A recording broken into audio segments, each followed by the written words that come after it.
नमस्कार दोस्तों, विकसित दर्शन न्यूज में आप सभी लोगों का स्वागत है।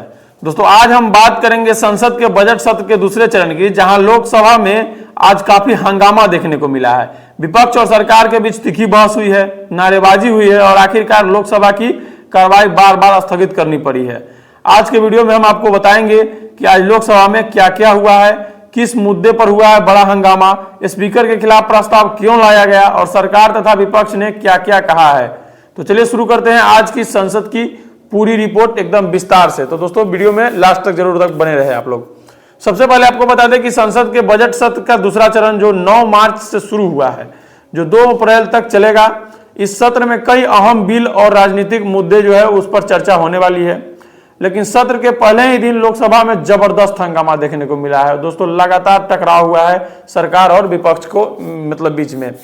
दोस्तों आज विपक्षी दलों ने लोकसभा में एक बड़ा मुद्दा उठाया, जिसको लेकर के विपक्ष ने कहा कि सरकार मध्य पूर्व यानी पश्चिम एशिया में चल रहे तनाव, जैसा कि आप लोग जानते हैं ईरान, अमेरिका और इजराइल के लेकर के जो युद्ध हो रहा है, उनको उस जैसे हालात पर संसद में चर्चा होनी चाहिए।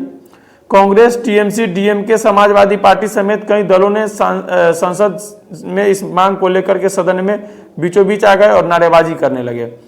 दोस्तों विदेश मंत्री का बयान भी इस को लेकर के सामने आ गया है। एस जयशंकर ने पश्चिम एशिया की स्थिति पर बयान दिया है। उन्होंने कहा है कि भारत क्षेत्र में बढ़ते तनाव को लेकर के चिंतित है और कूटनीति और बातचीत के जरिए समाधान का समर्थन करता है। साथ ही उन्होंने यह भी कहा है कि भारत अपने नागरिकों की सुरक्षा को लेकर के पूरी तरह से सतर्क है और पहले भी एडवाइजरी जारी कर चुका है। लेकिन विपक्ष ने कहा कि केवल बयान से काम नहीं चलेगा, संसद में पूरी इसकी चर्चा होनी चाहिए विस्तार से। और आपको बता दें कि एक और चीज थी जिसको लेकर के विपक्ष हमलावर थे, स्पीकर के खिलाफ प्रस्ताव, जो कि पिछले बार के में आया था। आज लोकसभा में एक और बार राजनीतिक मुद्दा सामने आया, जिसमें विपक्षी दलों ने लोकसभा स्पीकर ओम बिरला को हटाने के लिए प्रस्ताव लाने की तैयारी की। विपक्ष का आरोप है कि स्पीकर सदन में विपक्ष को बोलने का पर्याप्त मौका नहीं देते हैं और कार्रवाई को निष्पक्ष तरीके से नहीं चला रहे हैं। दोस्तों इस पर बताया जा रहा है कि इस प्रस्ताव पर चर्चा भी होनी थी, लेकिन हंगामे के कारण यह प्रक्रिया शुरू ही नहीं हो सकी आज के लोकसभा सत्र के दौरान। दोस्तों सदन में भारी हंगामा है। जैसे ही कार्रवाई शुरू हुई, विपक्षी सांसदों ने नारेबाजी शुरू कर दी। कई सांसद सदन के बीच में आ गए और चर्चा कराओ जैसे नारे लगाने लगे। स्पीकर ने सांसदों से अपनी सीटों पर लौटने की अपील की, लेकिन हंगामा लगातार जारी रहा। इसी वजह से पहले कार्रवाई कुछ समय के लिए स्थगित हुई, फिर दोबारा शुरू होने पर हंगामा जारी रहा और अंत में लोकसभा को पूरे दिन के लिए ही स्थगित करना पड़ा। दोस्तों इस पर सरकार का जवाब क्या आया, इसको लेकर के भी चर्चा कर लेते हैं। सरकार की ओर से कहा गया है कि विपक्ष ने ज्यादा ही हंगामा कर दिया इस मुद्दे को लेकर के। पश्चिमी एशिया के मुद्दों पर विदेश मंत्री पहले ही बयान दे चुके हैं, इसलिए फिलहाल अलग से चर्चा की जरूरत नहीं है। संसदीय कार्य मंत्री किरण रिजिजू ने विपक्ष की आलोचना करते हुए कहा कि विपक्ष का यह रवैया गैर जिम्मेदाराना है और इससे संसद का समय और पैसा दोनों बर्बाद हो रहा है।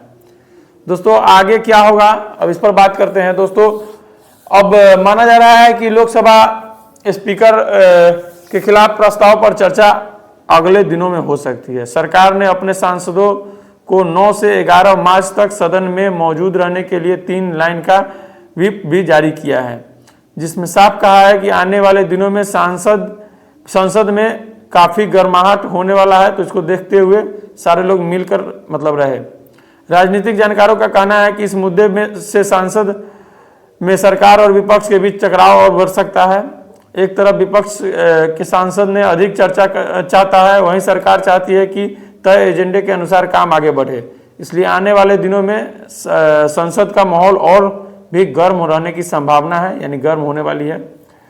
आज लोकसभा में हंगामे के कारण कोई बड़ा विधायी काम नहीं हो सका और कार्रवाई दिन भर के लिए स्थगित कर दी गई। अब सबकी नज़र संसद के अगले दिन पर है, जहां स्पीकर के खिलाफ प्रस्ताव और कई अहम मुद्दों पर बहस हो सकती है।